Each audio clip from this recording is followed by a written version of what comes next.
పెద్ద మనిషి ఏందే ఏం పంట పెట్టినావు మరి ఇక్కడ ఎడ్లు మేపుతున్నావు ఇక్కడ పొలం దగ్గర కూర్చున్నావు మనకు పొద్దుగాలు లేస్తేనే మేము మా వృత్తి అది పొలము వ్యవసాయం చేసుకున్న దాకా మాకు ఎవడు ఇచ్చేది ఏముండదు అవు మరి మేము కష్టం చేస్తేనే ఇంకోటి ఆధారపడి సజీవం రైతులకు అన్ని ఇస్తున్నామని చెప్పేసి కాంగ్రెస్ పార్టీ అంటున్నది ఏం లేవు ఇప్పుడు చూడు నిన్నమ్మన మనుషుల చక్కెర వచ్చి కింద పడితే యూరియా దొరకక అది దొరకక నానా కష్టాలు పడి అప్పు చేసి తెచ్చుకొని పత్తులేసి మసాలాలు మందులు పెట్టుకుంటే యూరియా సకాలంగా అందియక రైతు నాశనం అయిపోతున్నాడు అదేదో అక్కడ ఏదో హైడ్రా పేరు పెట్టి అక్కడ అంత సంపాదనం దోసుకొని కానీ ఎవరిని ముందలేనికే కాదు అది అంతా ఉద్యరామీలు ఇచ్చి మొత్తం పనికి రాకుండా పబ్లిక్ కూడా ఒకసారి ఏం చేసిరా అంటే ఇన్నిగానం హామీలు ఇస్తుండు కదా మేము కొద్దిగా బాగుపడతామేమో అని పబ్లిక్ ఆశపడి వచ్చారు కానీ ప్రేమ రకంగా ఎవడు వేయలేడు ఓట్లు అంతే ఇక దానికన్నా మీకు ఏం లేదు ఎన్ని ఎకరాల పొలం ఉంది నీకు నాకున్నది 4-5 ఎకరాలను కౌలు పట్టుకొని బాగానే చేస్తాం 10-15 ఎకరాలు చేస్తాం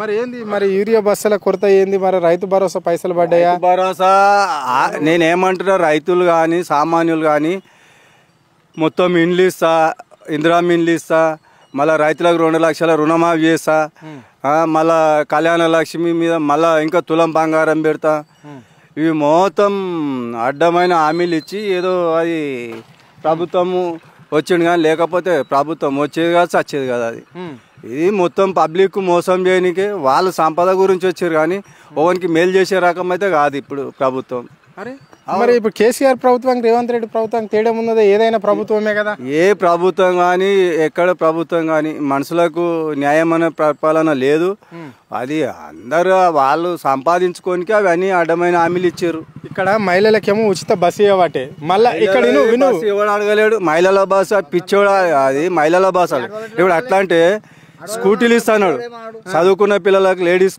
స్కూటీలు ఇస్తాడు గెలవంగానే 2500 ప్రతి మహిళ అకౌంట్లో వేస్తాడు 4000 పెన్షన్ ఇస్తాడు ముసలోళ్ళకు 4000 పెన్షన్ లేదు కళ్యాణ లక్ష్యం తులం బంగారం లేదు 15,000 ఇస్తా మళ్ళీ కౌలు రైతు కూడా 12,000 ఇస్తా అది లేదు ఇది లేదు ఏకల పొట్టు లేదు వీడు వీకిచ్చింది లేదు కట్టుకున్నది లేదు రైతులకు సకాలంగా యూరియా కానీ ఏది కానీ ఏది అవగాహన లేదు బస్ అడిగినోడు లేదు గ్యాస్ 500 గ్యాస్ అన్నాడు ఇస్తున్నా చలో యాడికి నాకు 2 లక్షల రుణమాఫీ ఉన్నది 2 లక్షల రుణమాఫీ ఏ పబ్లిక్ వస్తాడో యాడ్ చర్చకు వస్తాడో నేను రెడీ సీఎం ఆఫీస్ కూడా నేను రెడీ ఇప్పుడు కూడా 2 లక్షల నేను నా కాగితాలు తీసుకొని మొత్తం రాసుకోండి కంది మండల్ ఉత్తరపల్లి గ్రామం మొత్తం సత్యనారాయణ పేరు నేను మొత్తం వ్యవసాయం నా వృత్తి వ్యవసాయము ఏడికి వచ్చి నా ముంగల 2 లక్షల రుణమాఫీ చేసిన అని చెప్పమను దానికి నేను తీసి పాస్బుక్లు ముంగటేస్తాను మొత్తం బ్యాంకుతో సహా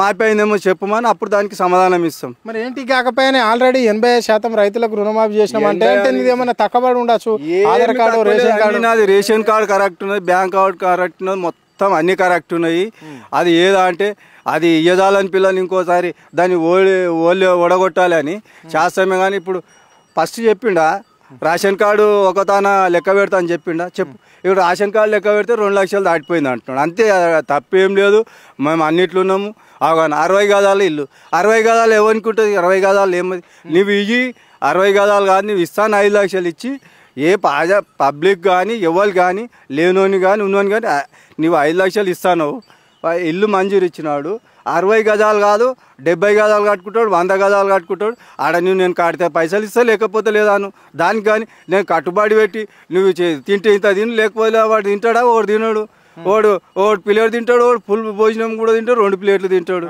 అవన్నీ ఉచిత హామీల వల్ల పబ్లిక్ ఆశపడ్డారు కానీ ఎవరికి ఇలా ఒరిగిన లేదు నిరుద్యోగస్తులకు ఎంతమందికి ఇచ్చిండు పిల్లలకు చెప్పు పిల్లలకు సమాధానం చెప్పమను 60,000 ఉద్యోగాలు ఇచ్చినాము ఇప్పుడు మళ్ళీ నిరుద్యోగులు ఉద్యోగాలు అద్దు మాకు అంటున్నారు అని చెప్పేసి ముఖ్యమంత్రి 60,000 ఉద్యోగాలు ఇచ్చేవాడు కేసీఆర్ కాకపోతే పట్టా సర్టిఫికేట్ చేతికి వెళ్ళాడు కానీ అలా అమలు చేసి పెట్టిండు 60,000 ఉద్యోగాలు ఇచ్చిండు అదే పిల్లల్ని ఎక్కిరు కదా వాళ్ళని చెప్తారు వాళ్ళే చెప్తారు ఎవడిచ్చిండు ఏం సంగతి అని వాళ్ళు చెప్తారు ఈయన చెప్పేది గొప్పతనం కాదు ఎవరికో బిడ్డ మనకు కుట్టినా నేను డప్పు కొడితే అయితే అది వానికి కుట్టిన బిడ్డ అక్కడనే అది ఎంత ఎప్పటికున్నా రేపు పొద్దుగాల ఈ 60,000 మంది కూడా రేపు పొద్దుగాల ఇది మా కేసీఆర్ ఇచ్చిండు గౌరవంగా చెప్పుకుంటారు రేపు కేసీఆర్కి సపోర్ట్ చేస్తారు కానీ నీకు చేయరు ఎందుకంటే అబద్ధం ఆడుతున్నావు కాబట్టి ఎవరు దాన్ని కానీ దాన్ని ఒప్పుకోరు కదా. మరి ఎందుకే సర్పంచ్ల కాల పరిమితం అయిపోయినా కానీ ఇంకా సర్పంచ్లను పెట్టలేకపోతుంది ప్రభుత్వం? ఏం ప్రాబ్లం ఇది? ప్రభుత్వము వైఫల్యం ఏమదంటే ఎప్పుడు మేము పబ్లిక్ పోయినా మాకు శిక్ష తప్పది. అడ్డమైన హామీలు ఇచ్చినాము, హామీలు తీర్చలేము. దీన్ని పొడిగించుకుంటూ ఎలక్షన్ ముంగల ఇంకొకటి ఏదన్నా ఆ దృష్టిలో ఉండొచ్చు, ఏదన్నా ఇంకొక హామీలు అమలు చేసి ఎలక్షన్ కోదామనేది కాదు. ఎవడు అడ్డం లేడు, ఎవడు ఏం చేసింది లేదు. ఇవన్నీ దండుకొని ఇంకా 4 రోజులు గడుపుకొని పోదామనేది కానీ ఎవరికి ఇది మేలు చేయడానికి కాదు.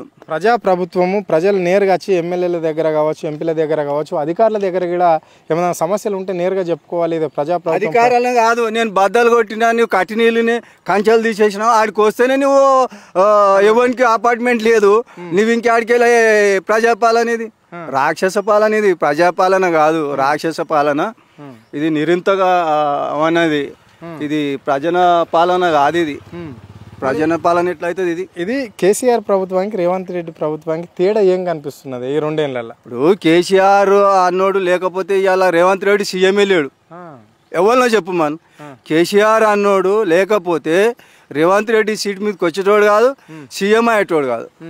ఇది వాస్తవంగా రేవంత్ రెడ్డిని కాదు, రేవంత్ రెడ్డి ఎంత మంది ఉన్నారో వాళ్ళని కూడా అడిగినా అంతే ఉంటుంది. ఇంకా నువ్వు ప్రపంచం సరే చేయి అంతే ఉంటుంది.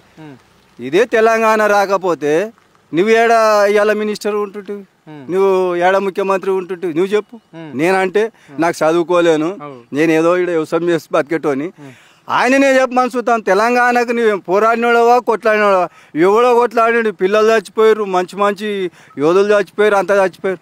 నువ్వు ఇప్పుడు తయారైన వండి పెట్టిన దానికి నీకు వచ్చి ఇవన్నీ లెక్కలు పెట్టిడే కానీ నువ్వు చేసింది ఏం లేదు, ఇక్కడ ఎవరుగా పట్టింది ఏం లేదు. అంటే ఇక్కడ కేసీఆర్ నోడగొట్టిన ముఖ్యమంత్రి ఎవరు అంటే ఈ రేవంత్ రెడ్డి. ఆ కేసీఆర్ నోడగొట్టినోడు రేవంత్ రెడ్డి. ఈ రేవంత్ రెడ్డికి సంస్థిత స్థానం ఉంది తెలంగాణ ప్రజలలో అని చెప్పేసి ఈ రాష్ట్ర ముఖ్యమంత్రి అంటుండే. ఎందుకు అట్లా? ముఖ్యమంత్రి నేనైనా మనిషిని, నేను ఎన్నో ఊహించుకుంటా. నేను ఇది చేసిన అది చేసిన, నా దగ్గర ఇన్ని పైసలు, అంత డబ్బు ఉన్నా, నాది ఇంత బలం ఉన్నా, నా అంతలా నేను ఎన్నో ఊహించుకుంటా. నువ్వు ఊహించుకున్నది కాదు, అక్కడ ఇంకా 100ల మంది కాదు 1000 లక్షల మంది ఉన్నారు. ఇప్పుడు ప్రభుత్వం ఇది చేసి పొమ్మని ఎలక్షన్కు ఇప్పుడు పొమ్మను. ప్రభుత్వం కూలిపోయినాక ఇప్పుడు పొమ్మను, ఇప్పుడు సీఎం కమ్మను.